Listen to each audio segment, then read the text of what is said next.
Young and the Restless Spoilers. I'm Nikki Newman. Please like, share, and subscribe to my channel. The most dangerous wars in Genoa City are never the ones that begin in boardrooms, even when they appear to.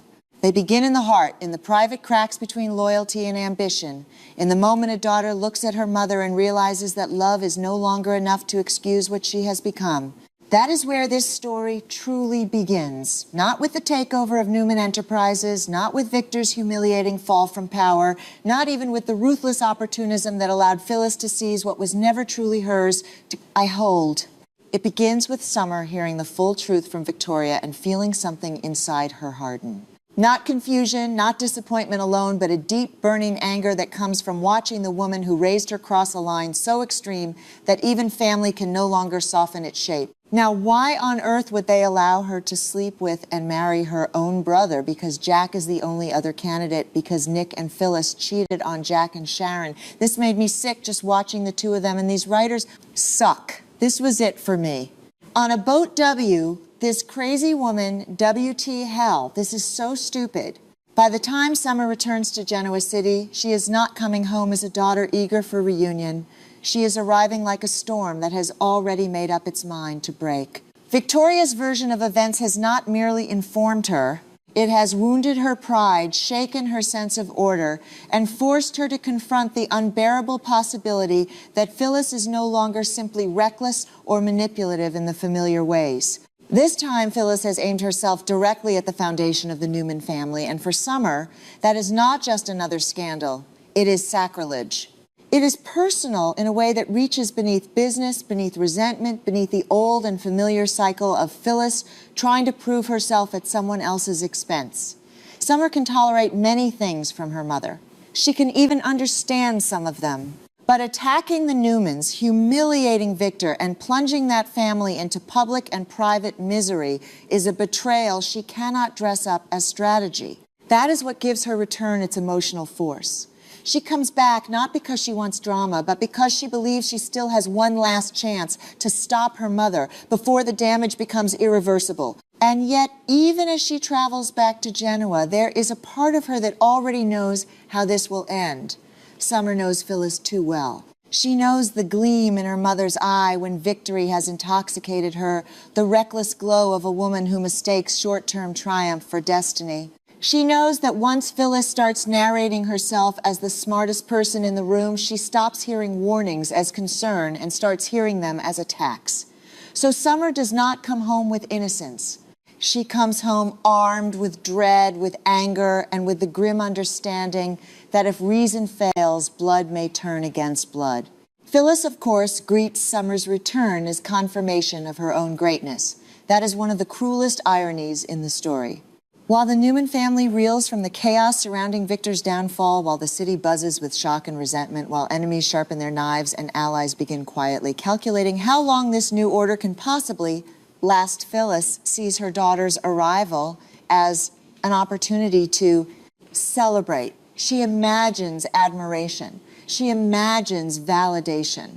She imagines herself as the triumphant architect of a new era, a woman who has done what so many others only fantasized about doing.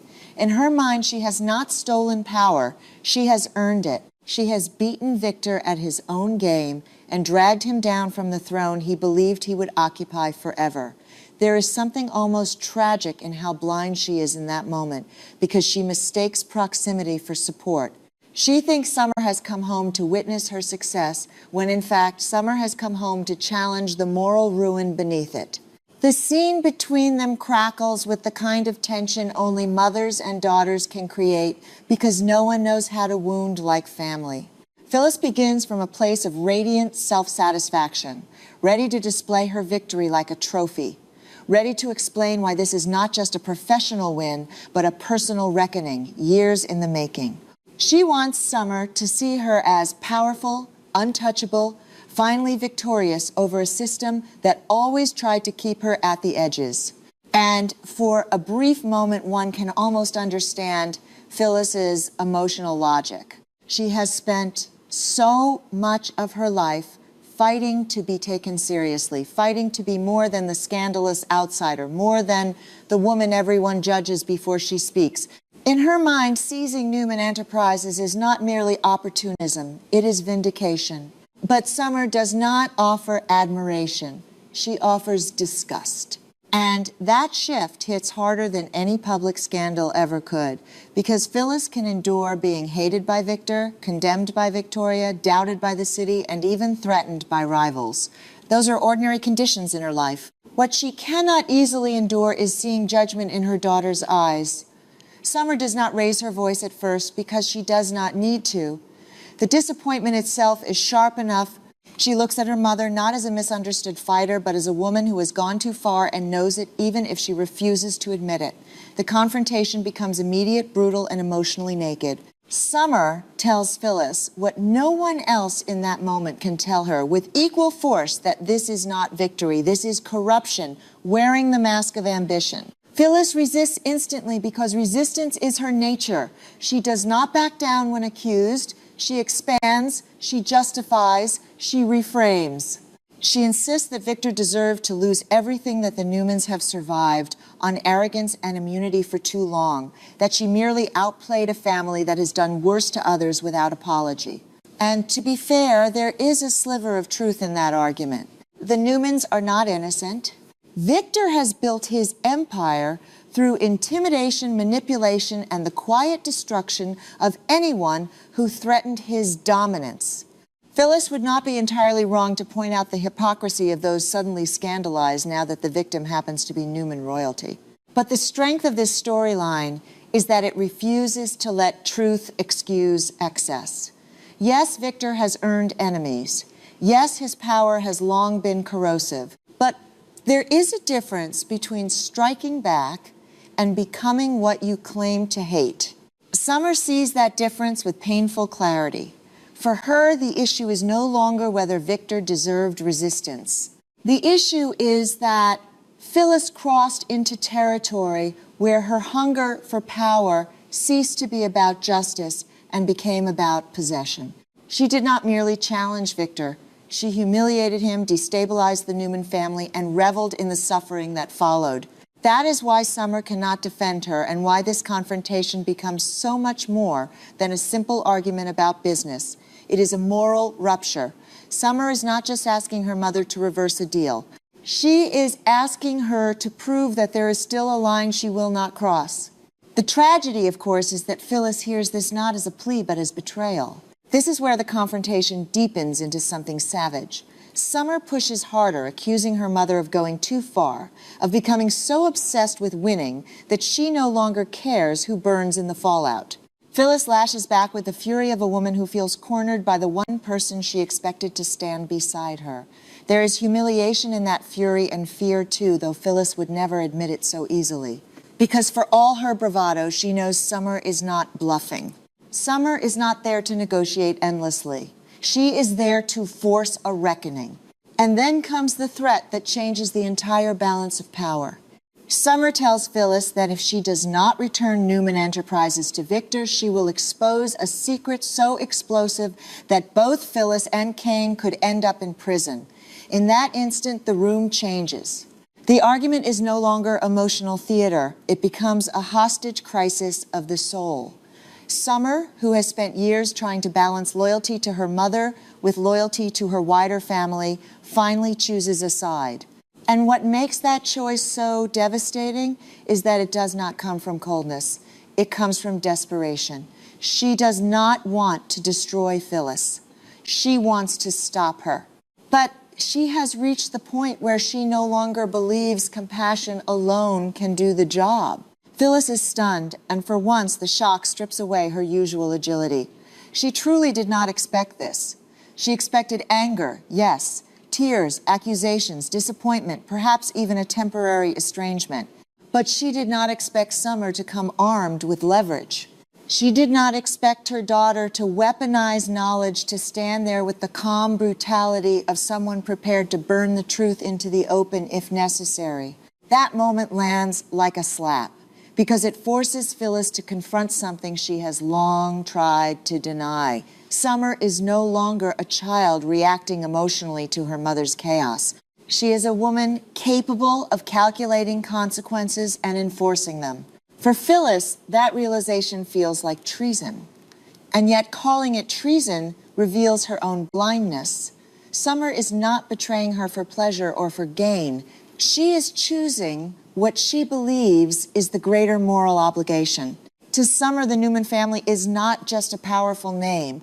It is her bloodline, her history, the complicated but unshakable structure beneath her identity. No matter how much she may resent parts of that family, no matter how often the Newmans themselves fracture under their own arrogance, they are still hers. Victoria's pain matters to her. Nick's suffering matters to her. Even Victor's fall, despite all his flaws, feels like an intolerable humiliation when it comes at the hands of her own mother.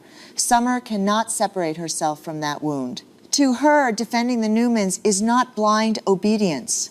It is self-preservation, legacy, and instinct woven together. That is what makes the story so emotionally potent. Summer is not choosing one family over another in a clean way. She is choosing one part of herself over another. She is Phyllis's daughter, but she is also a Newman. She inherits Phyllis's fire and Victor's ruthlessness, her mother's emotional intensity, and her grandfather's cold resolve. In this confrontation, those inheritances collide. Summer arrives hoping to persuade, but once persuasion fails, she reveals she is capable of force. That is such a deliciously painful turn because it suggests that in trying to stop Phyllis from becoming monstrous, Summer may be drawing on exactly the same brutal instincts that made the Newmans powerful and terrifying in the first place. Phyllis, meanwhile, begins to unravel beneath the surface. Outwardly, she fights back. She accuses Summer of ingratitude, of hypocrisy, of abandoning her own mother to protect a family that would discard her the second it became convenient. She insists that Victor would never show mercy, that returning Newman Enterprises would not heal anything, and that Summer is naive if she thinks handing power back will restore peace. In some respects, she is right. Victor's return would not erase the damage. The Newmans are not a family transformed by mercy. They are a family organized around memory, retaliation, and control. But again, the story becomes richer because Phyllis's partial truths do not save her. One can understand her resentment toward Victor without endorsing the empire theft that pushed her into this corner. What I find especially compelling here is how both women are right in ways that make peace almost impossible. Summer is right that Phyllis has gone too far, that her mother is intoxicated by power and blind to the destruction around her. Phyllis is right that the Newmans are not innocent victims and that returning what she sees will not magically create justice. The conflict is not between truth and lies. It is between competing truths sharpened by emotion, history, and fear. That is exactly the sort of tension that gives soap opera family drama its best, cruelest power. As the argument grows more vicious, old wounds inevitably resurface. Summer recalls every time Phyllis's choices dragged the family into chaos, every scandal, every secret, every mess that had to be cleaned up by someone else while Phyllis insisted she had everything under control. Phyllis retaliates by exposing Summer's own selective morality, questioning why Newman loyalty suddenly matters so much, when that family has often exploited and wounded people too. Neither woman fights fairly because fair fighting is impossible when the issue at stake is identity. The room becomes less a place of conversation and more a battlefield where every past hurt is dragged forward and turned into ammunition. And beneath all of it is the secret itself, the one Summer threatens to reveal, the one tying Phyllis and Kane together in potential criminal exposure. The existence of that secret changes Phyllis's entire emotional posture. Her anger remains, but fear starts leaking through the seams. Prison is not an abstraction. Exposure is not a game. For a woman who has spent her life surviving through improvisation, scandal, and reinvention, the possibility of losing not just status but freedom is a terror she cannot easily laugh off. Summer sees that flicker, and once she sees it, she knows she still has leverage. That is when the confrontation becomes truly heartbreaking, because the strongest card Summer holds is not her anger. It is her willingness to use knowledge against the woman she loves. And the deepest wound Phyllis suffers is not the threat of prison. It is the realization that her daughter now sees coercion as necessary. Their bond, for all its history and emotional resilience, has been damaged to the point where tenderness no longer feels effective. Summer does not believe Phyllis will listen unless she is cornered. Phyllis realizes Summer may be right. From there, the fallout spreads outward. Summer's return to Genoa does not remain a private family matter for long. Victoria senses that the confrontation may become explosive and waits anxiously for the result, knowing that if Summer fails, the only remaining path may be exposure and war. Nick, already exhausted by the broader collapse around the family, senses that something irreversible is happening between Summer and Phyllis and fears the emotional cost even if Summer succeeds. Victor, disgraced and furious, may not yet know every detail of the clash, but his shadow hovers over it anyway. Even absent, he shapes the emotional terrain. That is part of the genius of the Newman family. Their power does not need to be physically present to distort every room. And Kane's role, though less visible in the immediate confrontation, becomes more ominous the longer the threat hangs in the air. If Summer exposes the secret, she is not only turning on her mother, but detonating another alliance, another power structure, another set of hidden consequences.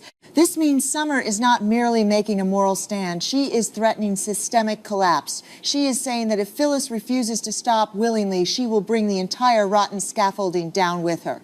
That is not the language of a heartbroken daughter anymore.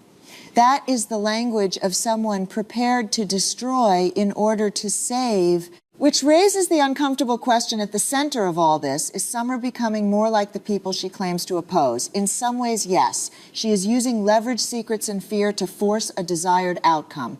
But the difference, and I think it matters, lies in motive. Summer is not trying to enrich herself. She is trying to stop a larger moral erosion before it becomes permanent.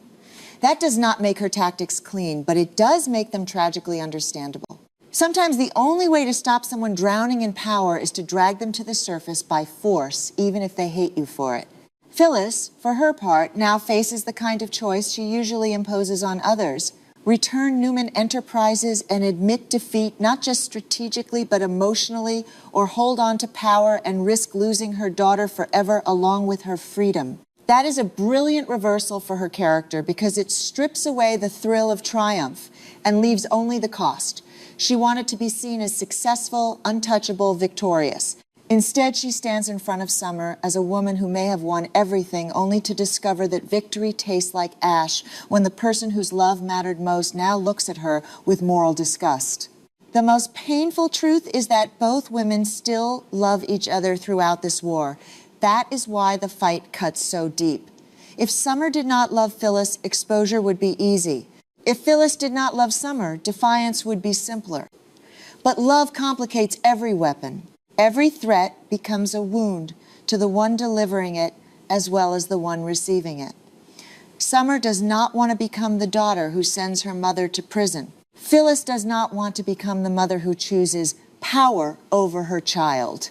And yet both are now close enough to those roles to taste them. In the end, what makes this storyline so effective is not simply the corporate scandal or the threat of prison.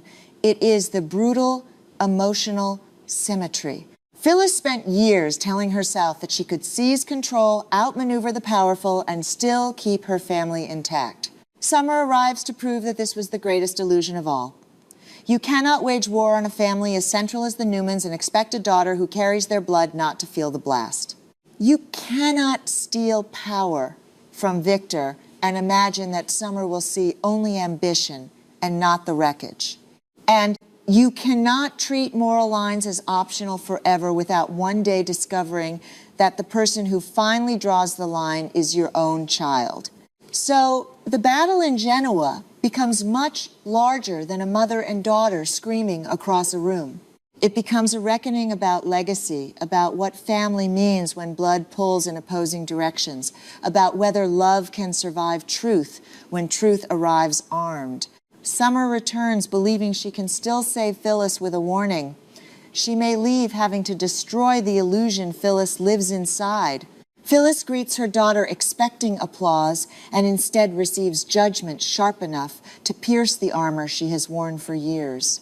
Between them stands Newman Enterprises, Victor's disgrace, Kane's secret, and the terrible possibility that this time no one walks away whole. And perhaps that is the harshest, fairest thing to say about all of it. Summer is not betraying Phyllis because she loves the Newmans more in some shallow tribal sense. She is doing it because the Newman side of her represents order, legacy, and a code she still believes matters, however flawed that family may be. Phyllis is not shocked because Summer chose wrongly. She is shocked because for the first time, she is being forced to face the truth that her daughter has grown into a woman with principles stronger than fear, and those principles may now cost Phyllis everything. In Genoa City, that kind of reckoning is always more devastating than any corporate coup. Empires can be rebuilt, reputations can be spun, even prison can be survived. But when a daughter looks at her mother and decides that love is no longer enough to protect her from consequences, that is the kind of collapse no amount of power can fully undo.